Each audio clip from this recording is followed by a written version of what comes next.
Bonjour les amis et bienvenue dans cette nouvelle vidéo. Je suis heureux de vous retrouver aujourd'hui sur la chaîne Speedrun Racing, la chaîne qui parle de mécanique. Si tu n'es pas encore abonné à la chaîne, n'hésite pas à le faire. Clique sur la petite clochette et tu auras toutes les notifications des futures vidéos. Alors aujourd'hui les amis, j'ai encore beaucoup trop de questions en message privé sur Facebook sur le carburateur. Donc aujourd'hui, on va voir le carburateur en profondeur, on va voir son démontage, on va voir à quoi sert chaque pièce, à quoi sert chaque entrée. Enfin bref, on va voir le carburateur dans sa globalité et en profondeur. Allez, on voit tout de suite tout ça après ça.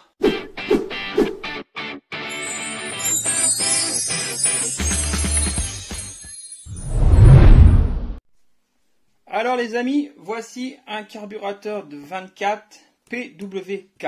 Donc c'est les carburateurs qu'on trouve de plus en plus souvent sur les deux roues. Aujourd'hui, c'est des carburateurs fiables à boisseau plat. Le boisseau, c'est cette pièce qui est au fond. Donc on dit boisseau plat car vous allez constater qu'il est complètement plat lors de l'ouverture. Niveau extérieur, donc on va faire le tour rapidement puisque à chaque fois vous me demandez où est-ce qu'on branche les différentes durites. Ici, c'est l'évacuation du trop-plein de cuve. Donc vous branchez une durite et vous la faites sortir le plus loin possible de votre pneu arrière afin que si vous avez un défaut de flotteur et que votre cuve se remplit trop, qu'il vienne se vider à un endroit où c'est pas dangereux pour vous. Ensuite, ici, là, vous avez une petite durite de PowerJet. Là, vous mettez la petite durite PowerJet.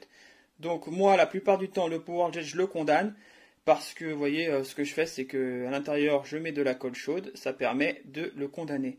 Pourquoi? Parce que le PowerJet, c'est une vraie misère. En fait, c'est un système qui vous permet à plein gaz. Lorsque vous êtes à fond, il envoie un supplément d'essence dans le carburateur afin de vous donner une puissance supplémentaire.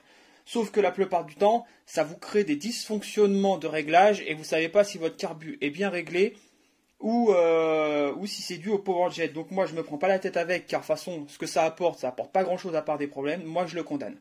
Et pour éviter de le laisser à l'air libre et de créer des prises d'air à droite à gauche, je préfère mettre de la colle chaude à l'intérieur. Voilà, vous voyez, la colle chaude, ça ne bouge pas. Donc après le PowerJet, on passe ici à la vis de richesse, ne pas confondre avec la vis de ralenti. Donc ici, on règle la quantité ou la qualité du flux d'air qui va pénétrer dans le carburateur. Lorsqu'il est en avant, ici comme là, c'est qualitatif. On va jouer sur la qualité de l'air qui va pénétrer. Lorsqu'il est en arrière, car il peut être juste ici, là, c'est quantitatif, on va jouer sur la quantité qui va pénétrer dans le carburateur. Donc voilà, au niveau des vis. Ici, on est sur la vis de ralenti. Donc si votre scooter ne tient pas ralenti, c'est cette vis-là avec laquelle il faut jouer. Ensuite, sur la plupart, vous avez ici une petite petit bitonio comme là. On est sur la durite de décompression. Donc comme vous pouvez le constater, sur celui-ci, il n'y en a pas. Donc pour un carbu comme celui-ci, il faut avoir un robinet d'essence. Et là, vous avez deux sorties, ou deux entrées, comme vous voulez. En fait, ce sont des reniflards. Donc ça permet à l'air de circuler à l'intérieur du carbu pour que le carbu fonctionne correctement. Donc il ne faut surtout pas les boucher. Enfin, nous avons ici, qui est le starter manuel. Donc il existe plusieurs types de starters. Il y en a des starters automatiques et des starters manuels. Donc celui-ci c'est un manuel, il suffit de le tirer. Donc celui-ci c'est un cran, c'est-à-dire on tire, il tient tout seul. Il y en a d'autres, on doit tirer et pivoter légèrement pour le coincer. Donc celui-ci c'est quand même le plus pratique. Après le starter manuel est encore plus pratique. Maintenant on va passer au démontage. Donc on va passer au chapeau, hop. On va l'ouvrir et on va voir ce qu'il y a à l'intérieur.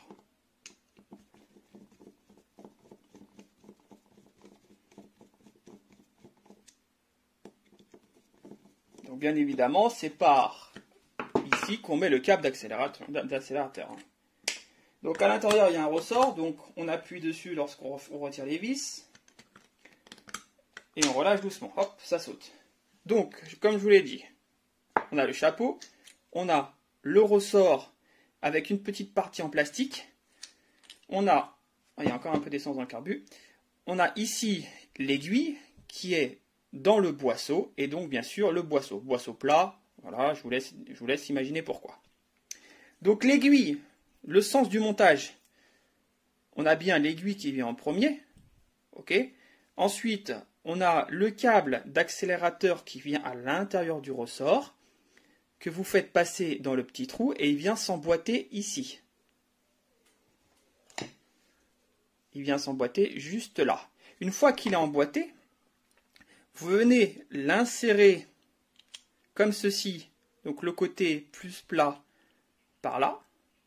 Vous venez l'insérer dans le boisseau. Et là, le câble d'accélérateur va venir se coincer dans ce cran-là. Donc, pour éviter que ce soit difficile, vous venez pousser avec l'aiguille afin d'avoir de la marge.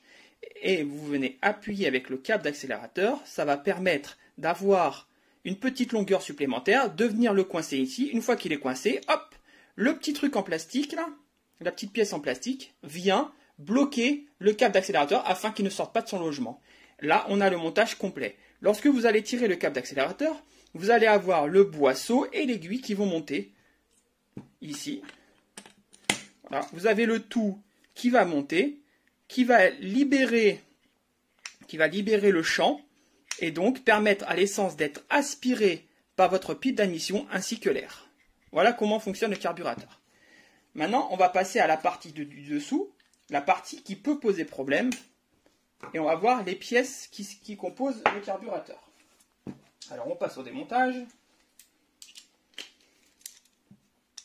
Donc là sur ce carburateur, ce n'est pas le cas pour tous, nous avons un accès rapide au gicleur. Ça, vous voyez, juste cette partie-là se démonte pour pouvoir changer le gicleur principal. C'est très pratique pour les réglages. Puisque lorsqu'on doit démonter l'ensemble de la cuve à chaque fois, c'est chiant et en plus le carburateur se vide en intégralité. Et donc on met de l'essence partout, ça sent mauvais, c'est vraiment pas pratique. Donc privilégiez les carburateurs avec ce... Voilà, ça coule, vous voyez? Oui, parce que j'ai pris un carburateur qui est en fonction.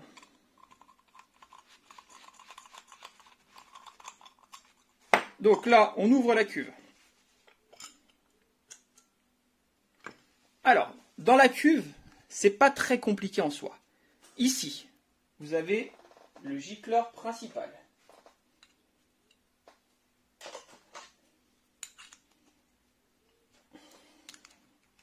Donc, gicleur principal, c'est l'élément de réglage que vous devez changer régulièrement lorsque vous changez votre configuration, lorsque vous modifiez votre configuration.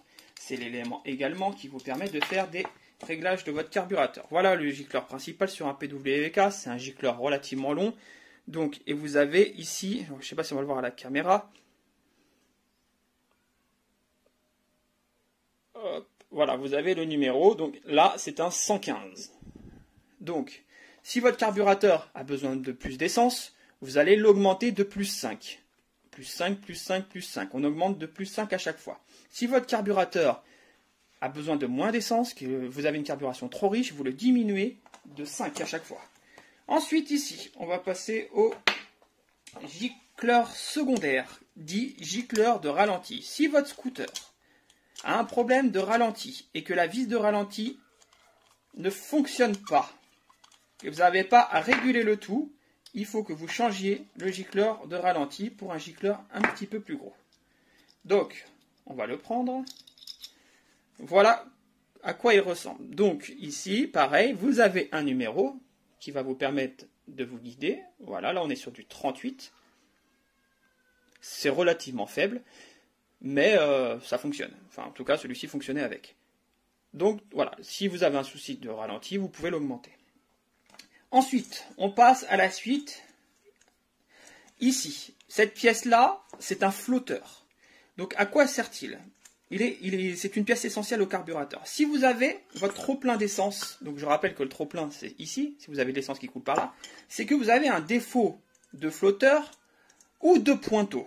Donc, d'abord, on va voir le flotteur. Le flotteur, ça fonctionne comme une chasse d'eau. Vous avez ici votre flotteur qui est tout en bas lorsque votre cuve est vide. Votre cuve va se remplir d'essence et le flotteur va monter. D'accord? D'où son nom flotteur. Lorsqu'il va le monter, à un moment donné, il va arriver à une certaine hauteur où il va couper l'arrivée d'essence grâce au pointeau. Le pointeau, on va voir après. Il va couper l'arrivée d'essence et donc la cuve va arrêter de se remplir. Si votre cuve continue à se remplir malgré ce système-là, ça veut dire que soit vous avez un défaut de flotteur, soit vous avez un défaut de pointeau. Donc démontons tout ça. Donc on va sortir le flotteur, si on y arrive bien sûr. Parce que là, il me faut un petit... Vous voyez, ici il y a un axe pour le sortir. Alors des fois il est dur, comme là. Je vais chercher une petite pince.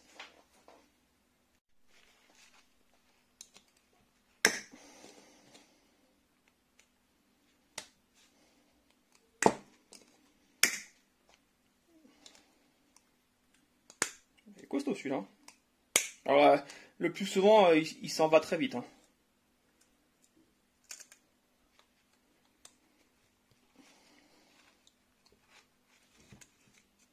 Voilà. Donc on retire l'axe et là on peut retirer le flotteur. Donc voilà le flotteur. Donc au flotteur, comme je vous disais, nous avons un pointeau. Voici le pointeau. Donc ça c'est une pièce. En fait c'est le pointeau qui va venir fermer le robinet qui permet à la cuve de se remplir. Regardez, c'est tout bête. Vous voyez le petit trou qui est là? Le pointeau qui est accroché ici au flotteur va avoir un mouvement d'entrée et de sortie ici. Ici, en ouverture, ça veut dire que le flotteur est bas, votre cuve va se remplir.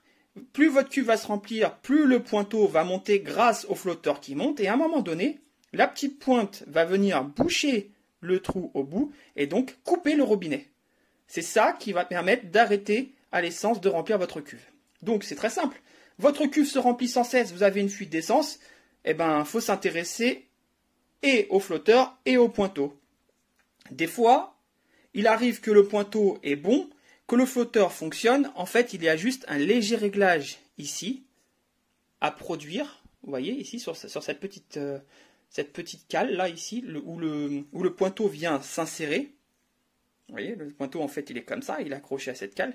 Et ben en fait il suffit juste de la tordre un petit peu afin que le pointeau épouse correctement le fond de sa cavité pour fermer le robinet. Donc voilà en ce qui concerne l'ensemble de la carburation. Vous voyez, on a tout démonté. Voilà, et là maintenant on a un carbu nu. On pourrait même démonter encore ça, mais il n'y a pas vraiment d'utilité. Donc là on a un carbu nu et à partir de là, vous pouvez procéder à un remontage complet et enfin réparer les anomalies que vous aviez précédemment. Lorsque vous faites un nettoyage carburateur, il est conseillé de le mettre dans cet état, voilà, de complètement le mettre à nu afin de le nettoyer vraiment en profondeur. Je vous parlais tout à l'heure des reniflards sur le côté. Vous voyez, en démontant, on se rend vite compte de la supercherie du truc, c'est qu'en fait, ce reniflard-là, ici, on constate qu'il n'y a aucun trou. Donc en fait, c'est un reniflard fictif. Vous pouvez toujours souffler dedans, il est complètement bouché. Cependant, ce reniflard-là, donc je ne sais pas pourquoi ils l'ont mis en fait, ça sert strictement à rien. Et ce reniflard-là, oui, ici, vous avez un trou, voilà, qui donne dans la cuve, et donc qui permet à l'air de circuler à l'intérieur de la cuve. Donc c'est un mystère pourquoi ils mettent un reniflard ici alors qu'il n'y a rien, d'accord. J'ai envoyé un coup de soufflette dedans, il ne s'est rien passé. Donc des fois on ne comprend pas très bien les fabricants, pourquoi ils font des choses aussi stupides, parce que beaucoup de personnes achètent ce type de carbu et ils se retrouvent un peu coincés avec ces deux sorties parce qu'ils ne savent pas quoi mettre dessus. Donc voilà. Donc sachez que c'est des reniflards, dans le doute vous démontez et vous voyez très vite l'intérieur du carbu. Voilà, donc vous trouvez un petit trou ici. Voilà, vous voyez, il est là. Et là ici, reniflard fictif, nous avons aucun trou, rien. Donc ça ne sert strictement à rien. Je reviens également à la cuve. Ici, le trop-plein de la cuve, donc il est fait grâce à ce petit tube métallique avec son petit trou. Voilà, donc si vraiment l'essence elle monte au-dessus de ce tube, là le trop-plein va se mettre en route. Donc vous voyez quand même que ça fait beaucoup d'essence. Donc là c'est vraiment, si ça coule par là, c'est vraiment que vous avez un défaut de flotteur ou de pointeau. Donc si ça vous intéresse, si vous avez démonté votre carbu, vous ne savez pas comment le remonter, nous allons faire un petit remontage en vitesse rapide.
une fois remonté, on vérifie que le flotteur fait bien son job. Voilà, que le pointeau vient bien appuyer sur le flotteur et que quand il est en haut, il est bien enfoncé dans son emplacement. On continue le remontage.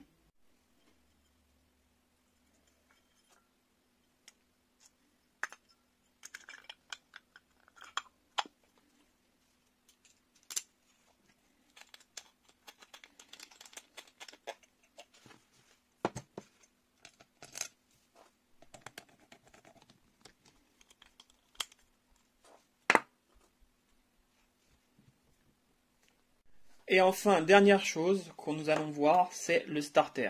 Donc il se peut que vous ayez une panne de starter, ça peut arriver. C'est relativement rare, mais ça arrive. Donc vous vous rendez compte que lorsque vous mettez votre starter pour démarrer, votre scooter ne fonctionne pas. Donc il va falloir le démonter pour le changer. Donc vous pouvez le changer, il s'achète. Vous pouvez l'acheter comme ça, directement, et vous le montez directement dans votre carburateur. Donc on va le sortir et vous allez voir comment il est composé. Voilà, c'est juste ça. Donc, qu'est-ce qui peut dysfonctionner? Tout simplement, déjà, ici, il y a un joint. Donc, le joint peut être HS. Voilà, donc, créer une perturbation au niveau de votre carburation. Ensuite, vous avez le ressort qui peut ne plus revenir correctement. Voilà, donc, normalement, c'est relativement solide. Hein. C'est rare que ça s'abîme. Il se peut aussi que vous avez un problème de carburation, vous ne savez pas d'où ça vient. En fait, il peut arriver que votre starter soit légèrement dévissé et donc qu'il y ait une prise d'air. Donc à vérifier, d'accord, il faut penser à ça. Alors ça peut arriver, ça arrive même souvent, et personne n'y pense, et en fait les gens changent directement le carbu parce qu'ils n'arrivent pas à trouver la panne. Mais en fait c'est juste le starter qui est mal vissé. Donc pensez-y, ici on remet un petit coup de clé. Et voilà les amis, la vidéo est déjà terminée. Enfin déjà, c'est une façon de parler parce qu'elle a duré pas mal de temps. Maintenant, le carburateur n'a plus de secret pour vous. Vous avez vu un démontage complet, donc vous avez tout vu. Donc ça n'a plus de secret pour vous, vous savez le réparer. Vous connaissez chaque pièce qui compose le carburateur. Et pour le nettoyage, c'est quand même plus simple de savoir comment le démonter et comment le remonter. J'espère que cette vidéo t'a plu. Si elle t'a plu, n'hésite pas à lâcher un pouce bleu. On se dit à très vite pour d'autres vidéos. Et je vous souhaite une bonne journée ou une bonne nuit pour ceux qui me regardent la nuit. Allez, salut les amis!